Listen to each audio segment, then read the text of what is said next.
Hi, my name is Chad Evans. I'm the Executive Vice President of the Council on Competitiveness in the United States, the nation's only leadership group of CEOs, university presidents, labor leaders, and national lab directors focused for the past 35 years on defining the frontiers of innovation, productivity growth, and inclusive prosperity for every American, and building the strategies to reach and surpass those frontiers. I also have the honor of serving as the treasurer of the board to the Global Federation of Competitiveness Councils, a 10-year-old nonprofit that brings together competitiveness stakeholders and leaders across the private and public sectors from over 30 nations around the world. And today, I'm joined by a distinguished global panel associated both with the U.S. Council and the Global Federation to discuss the frontiers of technological innovation that are reshaping our world in the first third of the 21st century, and to focus on the priorities that nations, companies, universities, and many others are placing to achieve a bright future driven by tech-based innovation. Our first panelist is Dr. Michinari Hamaguchi, the president of the Japan Science and Technology Agency, JST. While a PhD in medicine from Nagoya University and research experience at the Rockefeller University, Dr. Hamaguchi was the president of Nagoya University from 2009 until March of 2015. And he then became president of JST in October 2015.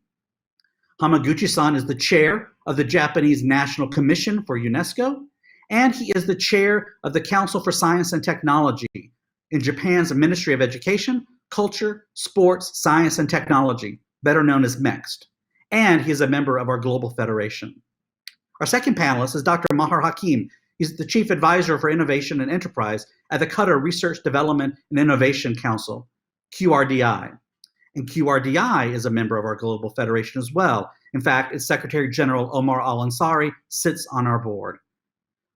Maher is also the Executive Director of the Citrus Foundry, UC Berkeley's Tech Innovation Hub, and is a partner at 212, a venture capital firm based in Istanbul focused on regional startup and investments in digital technology.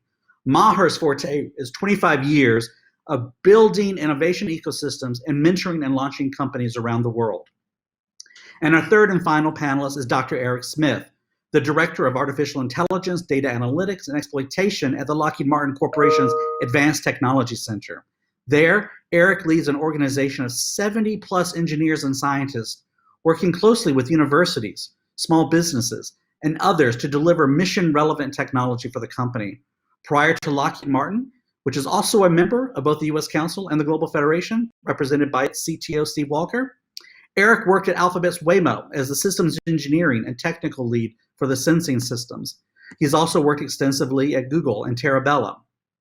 And just before joining Lockheed Martin, Eric held a postdoctoral position analyzing data from the Fermilab Tevatron, placing limits on a minimal supersymmetric model of a proposed charged Higgs boson. You know, like Hamaguchi-san and Maher's roles, your average everyday gig. Gentlemen, I'm really honored to be with all three of you, especially at this moment in time. You know, it was really just 1 year ago that the world came to a sudden stop as the exponential nature of the COVID-19 pandemic took hold around the world. So today, we come together virtually, and actually a few weeks before the actual Delphi Economic Forum, still in the shadow of the COVID-19 global pandemic that has delivered a devastating blow to our economies and our societies. However, we can't lose sight of the future in this darkness. Despite the current struggle and pain, longer-term economic and competitiveness challenges will not go away. And the opportunities presented by rapidly advancing technologies will continue to expand and reshape our world, the focus of our conversation today. How all of our nations respond to the current disruption will determine the future of our economies, our living standards, and societal well-being. For over 2 millennia, global pandemics spread by the quest to discover new worlds, war, and global trade have disrupted the prevailing order, driving economic, political, and societal transformations that remade the world, accelerating the fall of the Roman Empire, the crumbling of the feudal state in Europe, and the expansion of women's rights around the world. They have also been occasions for incredible scientific and technological ferment, the birth of epidemiology, the discovery of disease transmission by insects, the practice of quarantine, and of course, the development of vaccines. As then, the current COVID-19 pandemic is driving transformation in science, business, production, innovation, and commerce around the world. Telework has scaled to a previously unimaginable level, and we've developed a new class of vaccines faster than ever before. Vaccines typically take 10 to 15 years to develop. The fastest ever developed before COVID-19, the mumps vaccine, took 4 years. The COVID-19 vaccines that are now beginning to be deployed across the world smashed that record, coming to market in less than a year. Though, of course, building off of decades of investments in research. The new messenger RNA COVID vaccines, the first of their kind hitting clinical use, have leveraged the convergence of nanotechnology and gene editing. They are not just a triumph over COVID, they are a giant leap forward in the science of vaccines in general, with many potential different applications. A ray of light beginning to shine in these dark days. So while necessarily focused on the immediate life and death struggle around us, and operating in the virus economy, my organization, the U.S. Council on Competitiveness, and our flagship initiative, our National Commission on Innovation and Competitiveness Frontiers, believes it is our responsibility as leaders to look to the future, to ensure that once we emerge from the pandemic, we can rapidly restore, reimagine, and raise up our economies and our living standards. Our National Commission developed its first set of powerful and actionable recommendations. They were embedded in our report, Competing in the Next Economy. We released that this past December. And in that report, our National Commission characterized the global competitive and technological landscape, harbingers for the future, and what they may hold not just for the United States, but for many nations. At the most basic level, humanity stands in the midst of its greatest revolutions in science and technology. Biotechnology and gene editing have given humans the ability to manipulate the code of life.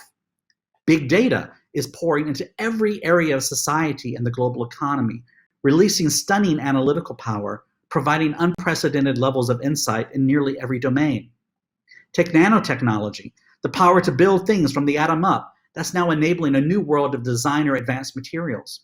Or autonomous systems that are working and performing without human hands and watching the world and reacting without a human's senses or intervention.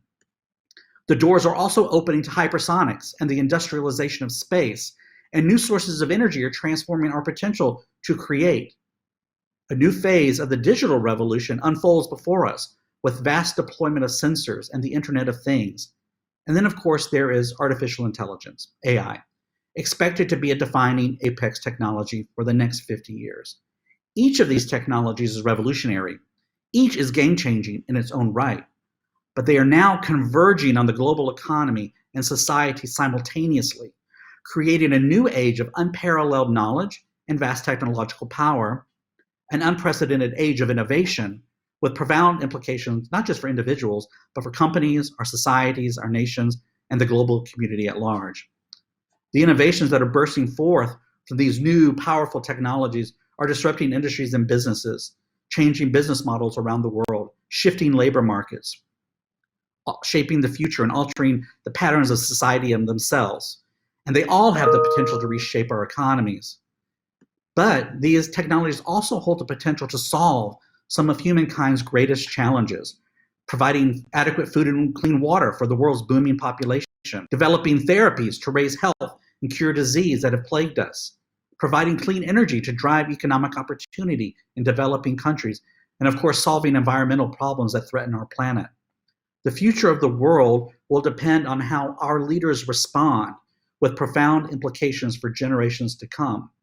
And so, Hamaguchi-san, I'd like to start with you, but I'll also ask Eric and Maher to be prepared to address the same question. In the context of the tremendous changes I've just described, what technologies do you and the JST think will have the most significant impact on the world's future economy and society? I'd love to hear from you, and then we're going to open up and have a chat about all of those technologies, and then we'll come to the how. So Hamaguchi-san, please. Thank you, Chad, for your kind introduction and questions. My answers to your questions are how we can reshape the world by transformative technology or disruptive innovation, and how we can change our conventional values and introduce new ideas for our new society and economy. The key is the new generation, the young people. How can we encourage and entrust them to realize their own good and beautiful future looking to 2050 and beyond? This is an important strategic priority for both society and economy. In Japan, from last fiscal year, we started invest a huge amount of public research funds to drive transformative technology and make disruptive innovation happen. I refer to the Moonshot R&D programs. The program identified critical challenges for future societies and set ambitious goals to be addressed by science, technology, and innovation by 2050. These goals were based on ideas of both experts and the general public. We are now developing cybernetic avatars, ultra-early disease prediction and intervention, self-developing robots, and quantum computers. However, when developing these disruptive technologies, we must be sure they actually meet the needs of future stakeholders. The coronavirus pandemic has showed us how easily needs can change. Over the course of only 1 year, what we viewed as social common sense has changed dramatically. To anticipate future demands for technology, we must have free, flexible, and unconventional thinking. That is why I think it is the next generation that must take an active responsibility for developing disruptive technology, because those young people will actually be alive and active by 2050. Participation of young people in this way is crucial for inclusive innovation, realizing equal partnerships among different generations or in different countries and regions. With diverse perspectives, we have to revalue what we have done so far and what we will do in the future. Here, I would like to mention an example project idea from our Moonshot Millennia program, where 21 young teams are brainstorming ambitious and unconventional research goals. One idea, for example, is harnessing the power of typhoons as an energy source. Can you believe it? To today's common sense, the idea seems to be ridiculous and impossible, but some of humanity's greatest achievement, like the original moon landing, also seemed impossible at the time. We must trust the young generation to make the next big breakthroughs and create a world that they want to live in. I recognize that what I'm saying is paradoxical because I'm myself I'm about to turn 70 years old, and I'm not in the young generation, as you can see here. But I truly hope that more young generation can be involved in this kind of high-level session. We should build platforms where young people can feel engaged, express their voices, and realize their potential. That should be a strategic priority for us. Thank you very much for your attention. Thank you, Hamaguchi-san. Wow, harnessing the power of typhoons. That I hadn't thought of that. That's incredible. But Eric, next, and see your thoughts and reactions on technologies of the future that you see from your perspective, potentially changing the world. And then Maher, I'd love to come to you. So thanks, Chad, and you hit it right on the head, I think, from my perspective, and that is the next 50 years are all about AI and autonomy.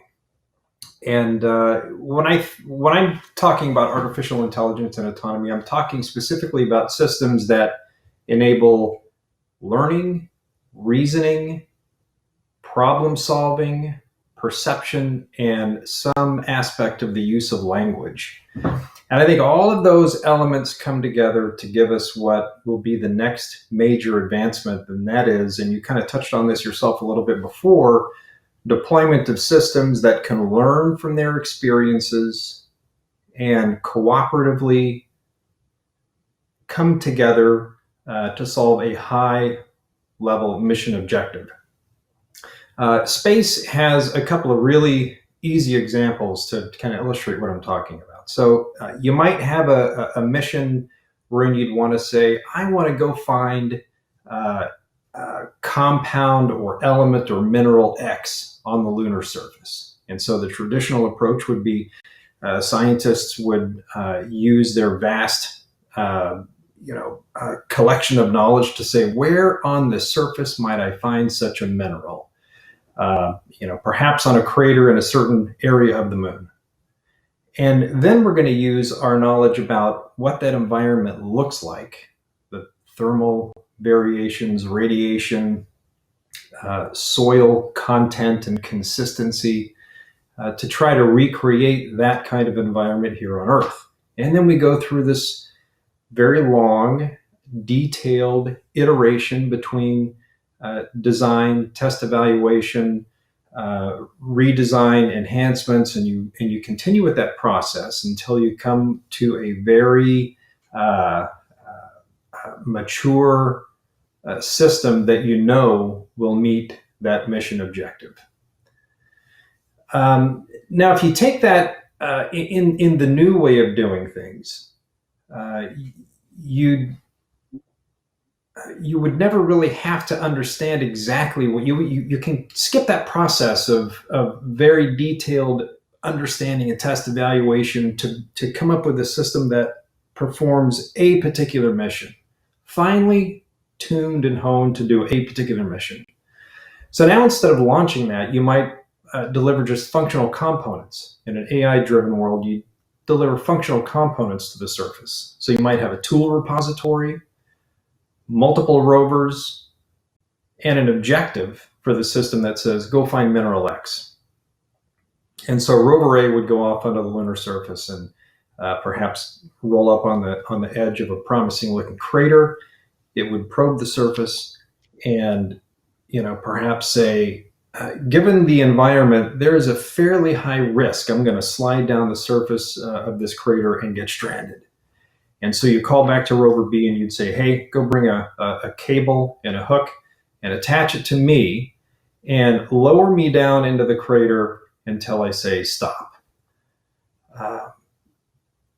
And then you take that a step further to some of these really fascinating places that we want to go, like the surface of the Jupiter moon Europa, a real mystery and exciting potential place to find signs of life.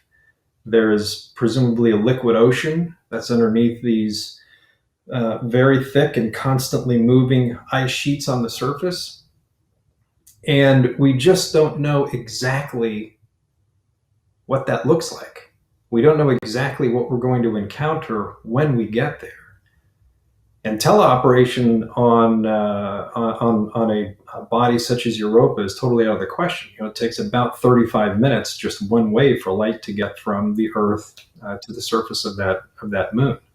And so we need a system, and we'll have a system that you can send to Europa with a high-level objective: find signs of life, and it will achieve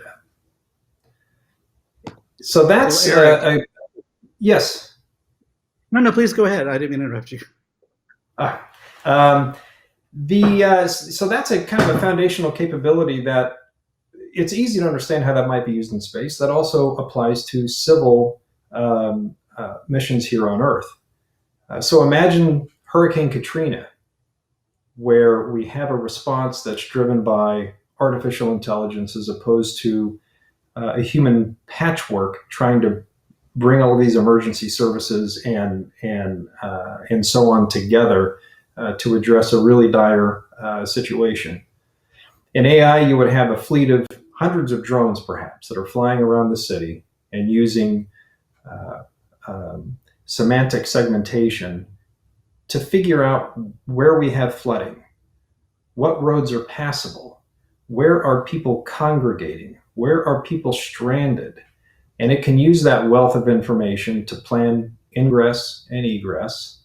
It can command a fleet of autonomous boats and vehicles that have been preloaded with supplies based on what it saw on the ground, and send those resources out to the people who need them and can use them, ambulatory people who can, kind of cooperate with these assets and be moved to areas of safety or shelter.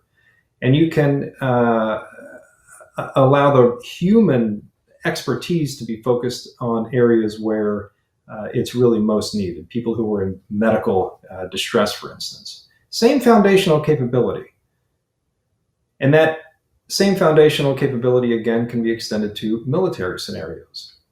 For instance, we have a forward unit that's going into a hostile urban environment, high-risk situation, and can potentially lead to outcomes that nobody wants to see. Now, if you have a set of autonomous agents, drones, sensors, satellite, a whole host of different ways of collecting data that can probe that urban environment to try and understand patterns of life and the location of potential threats, a threat radius associated with that threat, and can communicate back to every member of that squadron on the ground to say, follow this path. Of course, they're not commanding, won't be commanded by AI, but the ability to perform course of action suggestions. Follow this path and take these actions in order to achieve your mission objective with the lowest chance of a bad outcome.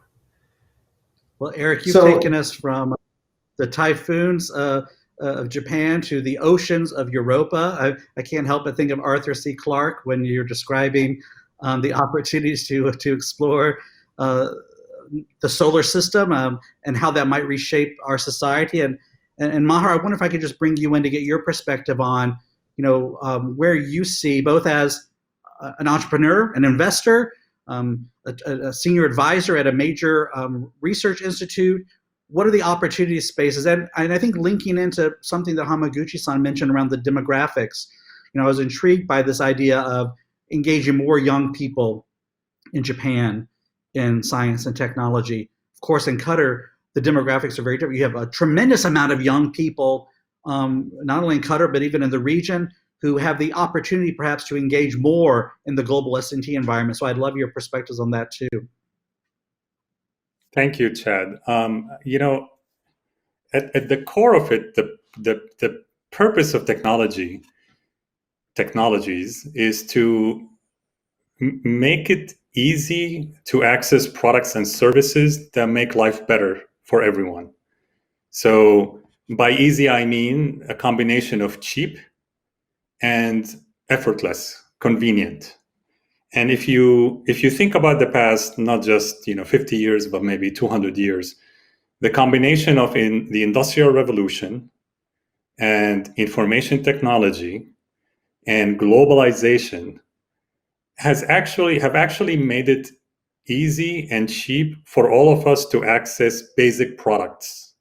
So, I can eat, I can move, I can communicate easily and effortlessly and cheaply.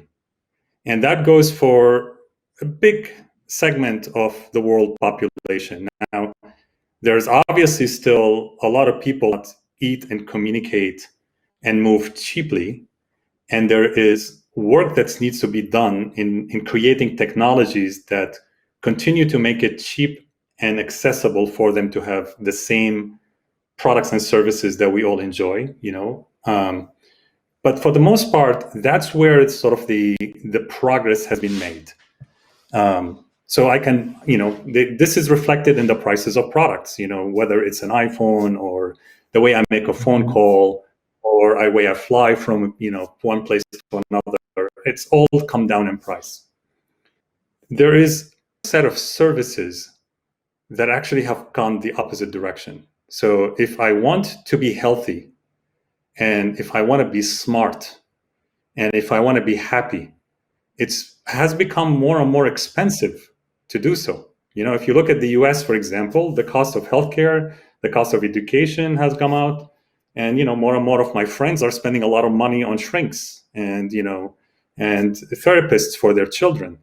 So there are these services that require humans, intense knowledge services that requires local humans to be present in the local environment, have really come up in price and become less cheap and less accessible. What that means is that the next wave of technologies or technology innovation will focus on these areas. How do I make healthcare affordable and accessible for everyone? How do I make not just education and knowledge acquisition affordable and cheap for everyone, but also decision making? Point. How do you actually make day-to-day decisions based on knowledge that other people have for my daily life more than before it's for my business and anything else? And how do we learn more about the brain and the mind and the psychology of humans so that we can adjust and continue to be mentally healthy as humans? So those technologies, whether it's AI, whether it's biotech, genomes, and the science of minds and brains, and the way the entrepreneurs are going to package those technology innovations in products and solutions that make it affordable and accessible to everyone to attain, is going to be sort of the next phase. So that allows people to be happy, that allows people to be healthy, and that allows people to feel smart. When people feel smart, when they make good decisions, and these decisions are based on good data that not necessarily they have at their disposal, but other machines or other humans or other intelligence in the world are helping them access. Now, there's one important aspect about those sort of industries, if you will, is that significant part of knowledge that's required to treat somebody or to educate somebody or to help somebody mentally, significant part of this knowledge, we know it today as humanity, we know it, but it can only be delivered by individuals, by humans, right? And these humans have to be delivering that to you in a local environment.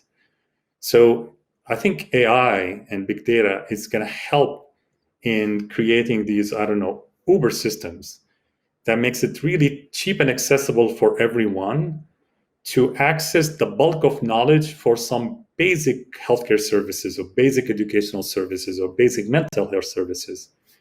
And that leaves the room for the humans to discover the things we don't know yet, right? So, you envision now doctors and teachers and professors and shrinks really are involved in discovery of things that we don't know, as opposed to spending their time and effort repeating the same treatments or the same advice for everyone around the world, that could be delivered, frankly, with a machine today. So that's sort of the technological shift that's going to happen in some of these industries. And that's going to make access to services that are driven by humans cheap and accessible and affordable and effortless for the entire world population. Well, Maher is really interesting. The U.S. Council issued a report maybe 3 or 4 years ago with Gallup, where at least in the U.S. case, we looked at our structural productivity decline over the past couple of decades. And it was directly attributable to non-productivity in healthcare, education, and the built environment. And so this opportunity that you're describing, really resonates. I wonder if there's another dimension that you might address. And then I'd like to open it up. We only have about, I think, 6 or 7 minutes left. But Maher, there's also in my mind, there's a sense of urgency. So this idea of time compression.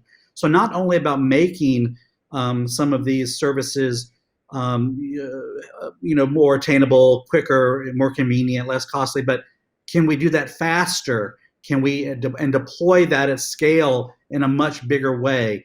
What are the challenges there? And then I'd love to hear your perspective also, Eric and Hamaguchi-san.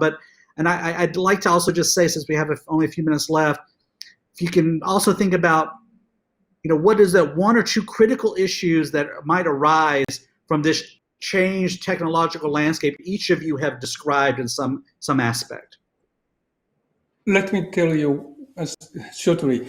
As for the AI, there is no doubt that AI and data analysis played major role as COVID-19 countermeasures. But AI should be human-centered. It should assist people, but it shouldn't dominate people. And we need to design the proper AI system in our world. Another point is science and technology sometimes widen the gap between rich and poor. So I think to maximize the benefit of science and technology innovation, it must be cost effective and then widely available one. This is another important point. And another one point, let me tell you, we should have prepared mind. Prepared mind can be formed by education and information. If we have prepared mind, we can tolerate disaster, and we can choose the right way to survive or design new society. That I want to tell you today. Well, that's an interesting point, Hamaguchi-san, on the resilience point and preparedness. But also, I liked how you reflected, and I don't know, Maher, if you have a reaction, I'd also love to hear from Eric, this idea that it will be the coupling of AI to in some sense, amplify the productivity of the human being that will deliver results in the future. So I'd love to get your reactions, Maher and Eric, from what you've just heard. I would just on your previous comment around the time that needs. We need to accelerate the time to technologies to market. I think for the type of challenges that I was talking about, the service type of challenges, I think that the deals are in nature, not technical in nature. So, it used to be easy for companies to collaborate on a supply chain to produce a product.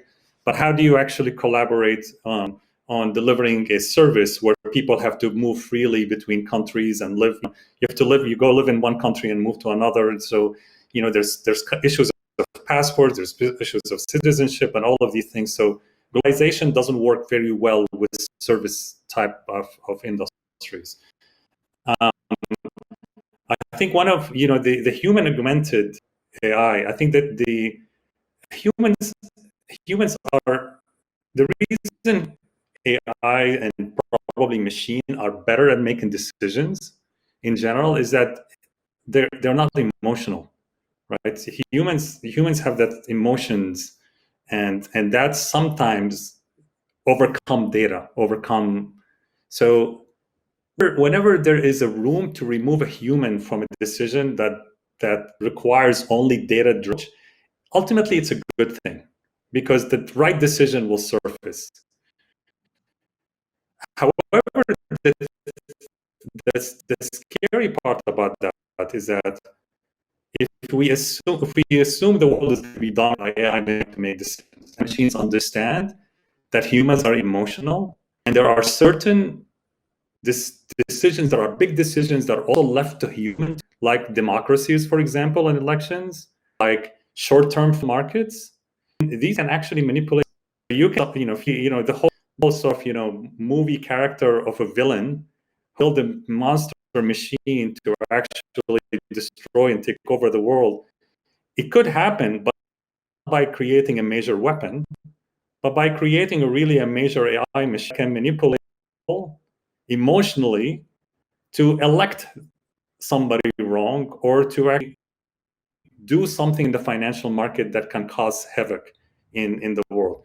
These are parties because there's still people to actually make important decisions clearly, able to influence the same people by manipulating their emotional needs. You know, Maher and Eric, maybe I can turn to you for your perspective. Both Hamaguchi-san and Maher now have talked about both the potential and perhaps some of the challenges around disruptive technologies like AI. And I think there's an implication that we have to think about the ethical frameworks around the deployment of some of these disruptive technologies, whether it's AI, CRISPR, you name it. Eric, any thoughts that you have on your reflection hearing Hamaguchi-san and Maher there? Oh yes, way more thoughts than we have time to go over. But those are really good points. Maher talking about the emotional and human side of decision making that might introduce some bias in our decisions, and the idea that AI is a good is a good objective decision maker in cases where humans might not be thinking so objectively. But that does bring up another issue, and that is we know that AI can have a bias. I mean, you look, even you take 23andMe or these tests that are looking for instance, genes that might say that you have a predisposition towards some disease or cancer. We know that you are much more likely to get a non-deterministic outcome from that genetic analysis if you're not of European descent, because most of the data is concentrated on people from European descent. So there's kind of bias built into that already. So that's a good point. And Hamaguchi-san, looking at the aspect of AI being human-centered, 100% agree. And the place that AI needs to be focused are on things that are either mundane, they're error-prone for the human analyst or expert, or places that are just way too complicated for us to really analyze in any closed-form solution. So IBM, for instance, Watson, they're using their AI to look for correlations in outcomes and treatments for diseases with people with 50 different kind of dimensions to their particular case. This is my diet. This is the environment I live in. This is my age. This is my genetic makeup. That's where AI can act as an advisor to the human. Just in general, I think the issue with AI is public trust. So I just talked about one foundational capability that I think is going to drive a whole host of different missions. And someone who's working at a Google, for instance, who's developing, for instance, automatic target recognition, they are going to potentially have, I'll just point to Project Maven specifically. We had a bunch of people walk out of Google over Google's contract with the US government for using automatic target recognition to do a better job of pulling data out of drone imagery. And that wasn't really, the cited reason for walking out of Google was, we don't think there's a lot of transparency in the executives at the company. That's why we left. So what can we do? What do companies need to do? Be very transparent in order to gain public trust. So I just think you hit the nail on the head. It comes down to ultimately leadership and thinking through the dimensions that you all have described. Yes, it's about technology reshaping our societies, but ultimately it will be the human leaders and our societies who have to come to grips with the potential and the implications. I want to thank all of you for an exciting conversation. I wish we had more time together, but I want to also thank our colleagues at the Delphi Economic Forum for hosting us, and we wish them a good forum. And Hamaguchi-san, Maher, Eric, thank you very much. Thank you. Thank you.